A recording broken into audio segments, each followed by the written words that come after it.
ফারাক্কা খোলায় বন্যা ঝুঁকিতে দেশের যেসব জেলা, ভারতের বিহার ও ঝাড়খণ্ডে বন্যার জেরে ফারাক্কা ব্যারেজের ১০৯টি গেট খুলে দিয়েছে ভারত।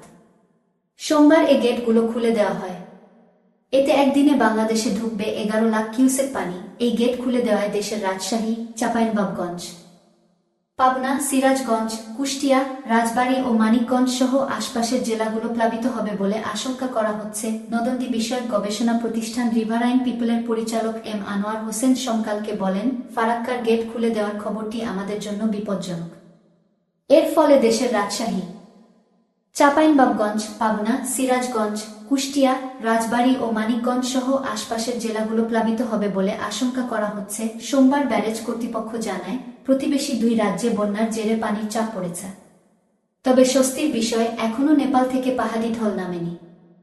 ফারাক্কা ব্যারাজ এলাকায় পানি বিপদসীমার ৭৭.৩৪ মিটার উপর দিয়ে বইতে থাকায় বাধ্য হয়ে গেট খুলতে হচ্ছে।